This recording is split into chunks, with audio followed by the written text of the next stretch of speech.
Bonjour à tous et bienvenue dans Hardon Unboxing. Oui, je sais, vous avez eu celui de décembre en janvier et celui de janvier maintenant en février. Peut-être qu'on en aura deux ce mois-ci, je sais pas trop, il y a un petit décalage. Bref, cette fois-ci on ouvre 4 pop. Pour votre plus grand plaisir, on commence par la première. Comme vous le savez maintenant, je suis un gros fan de Metallica. J'ai déjà les 4 pop du groupe et il m'en manquait une qui est sortie récemment, c'est-à-dire la Mrs. Justice. Donc Lady Justice, qui est la pochette du Injustice for All. Pour ceux qui ne connaissent pas bien le groupe, c'est une effigie de la justice en statue. Et ils l'ont mise sur un de leurs albums. Et en fait, je ne sais pas pourquoi, peut-être parce que c'est la seule pochette sur laquelle il y a un personnage vraiment. Les autres, c'est des effigies, c'est des icônes, c'est des choses comme ça qui sont pas forcément des personnes. Et en fait, Pop s'est décidé d'en faire une et ils ont fait Lady Justice. Donc, comme je vous ai dit, les 4 membres du groupe, je les ai en pop. On va ouvrir tout de suite la Justice pour qu'elle les rejoigne. Donc, voici la figurine. Je la trouve vraiment très jolie. Ils ont détaillé jusqu'à mettre les billets dans la balance qu'elle a dans la main. Le petit effet marbre du fait que c'est une statue est super bien rendu avec les craquelures, les points d'impact, etc. Parce que c'est vrai que sur la pochette, Lady Justice est dans un sale état. Elle est retenue par des cordes qui sont reproduites ici. Bon, elles sont en plastique, ils sont pas embêtés à faire des cordages d'une autre matière. Mais voilà, je la trouve vraiment très jolie. Je suis bien content de pouvoir, encore une fois, dire que j'ai une série complète. Pour l'instant, les Metallica, je les ai toutes. S'il y en a d'autres qui sortent, je crois que c'est une des rares séries sur lesquelles je serais vraiment alerte des sorties sur la thématique. Les autres, j'ai un peu abandonné parce qu'ils en sortent beaucoup trop sur les franchises. Dragon Ball, par exemple. Mais il y en a d'autres. Dragon Ball, je sais pas si vous vous rappelez, j'avais déjà la série 1 de ce qu'ils avaient sorti, complète. J'étais super fier de moi. Et quelques mois après, ils ont sorti les séries suivantes. Et maintenant, il y en a des centaines. Et voilà, je ne pourrai pas les avoir toutes. Le Seigneur des Anneaux, vous le savez maintenant, c'est celle que j'ai à la ligne de mire maintenant. Et je pense que je les aurai pas toutes non plus. Les exclus, les différentes versions de certains sont devenus trop chers et très durs d'accès. Donc voilà, je vais juste me concentrer sur les personnages que j'aime. Et d'ailleurs, c'est la thématique de la pop numéro 2. Car oui, je pense que vous l'avez un petit peu déduit vu que ça fait plusieurs mois que je vous embête avec ça. La pop numéro 2 est une pop Seigneur des Anneaux. Et cette fois-ci, je me suis fait un petit plaisir esthétique, parce que le personnage est quand même assez secondaire, même s'il a quand même une bonne grosse classe, mais dans le film, voilà, on le voit assez peu. C'est le Dunharrow King. Donc Dunharrow King, c'est le roi fantôme, je sais plus trop comment ils l'ont appelé dans la version française. Et donc, le roi qu'Aragorn va solliciter avec l'épée des rois. Dans la série, nous avons Boromir, Gimli, Legolas, Galadriel, le roi sorcier Angmar que je vous ai montré la dernière fois avec Gimli, et donc le Dunharrow King.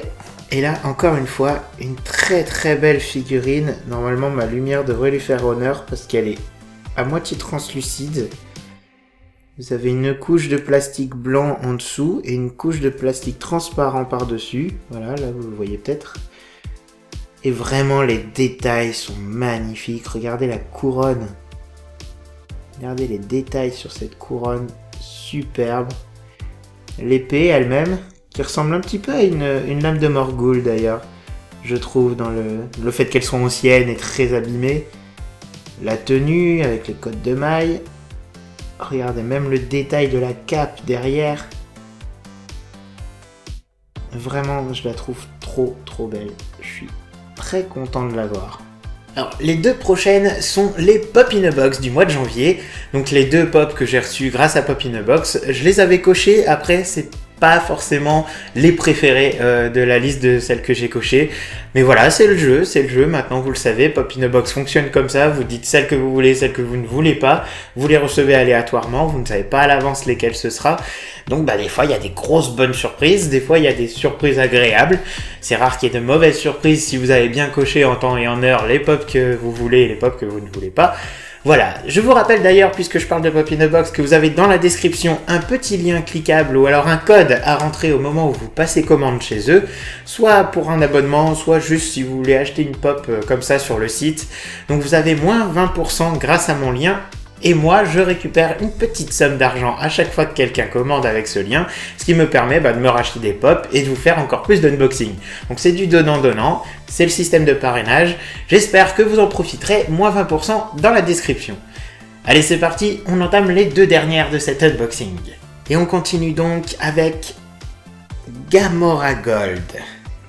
Vous avez montré la Captain America Gold la dernière fois. Et en fait, ils ont fait toute une série, je ne vais pas vous les détailler parce qu'elles sont assez nombreuses, je vous laisse juste voir un petit peu.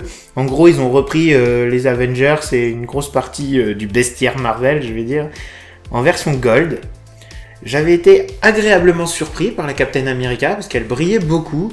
Je trouvais ça en fait finalement très joli, j'avais un peu peur que ce soit kitsch, genre très bling bling, et au final je suis un peu convaincu par la série.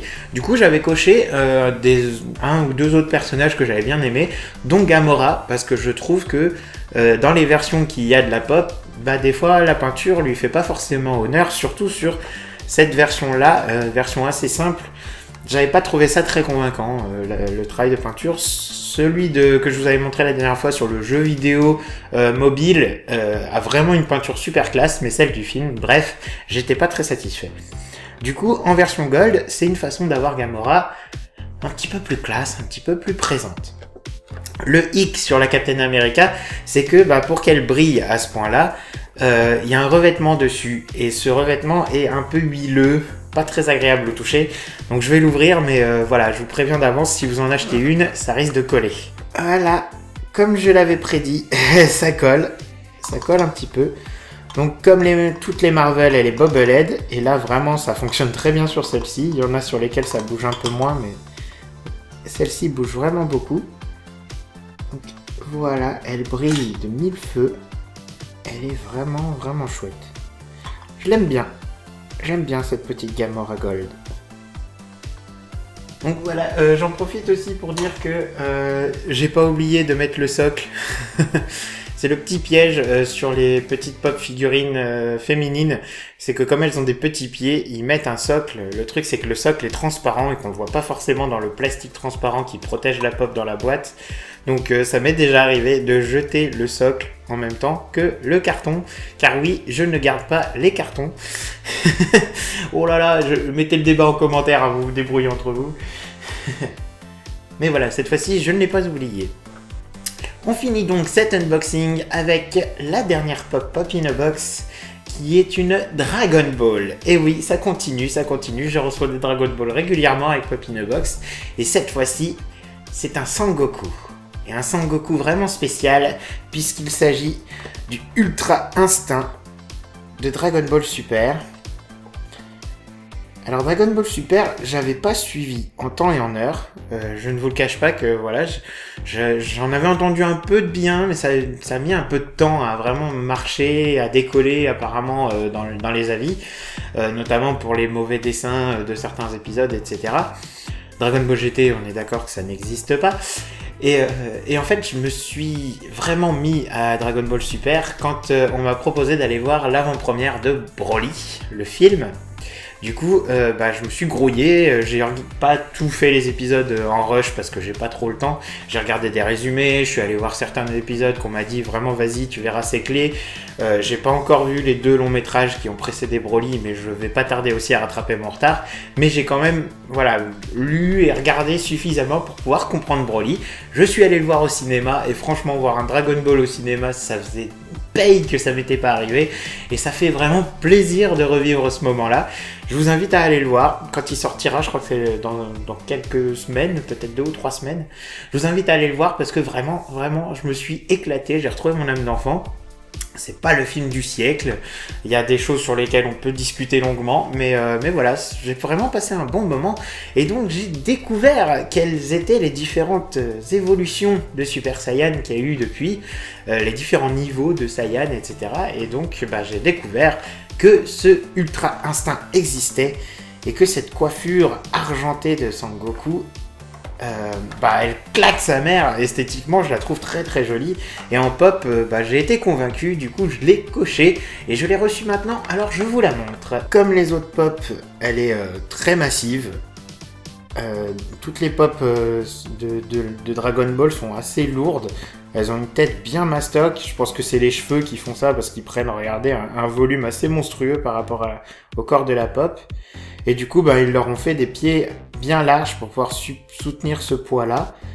Le fait qu'il soit torse nu avec le kimono déchiré, c'est super classe. Donc vous voyez, le mec est gaulé quand même.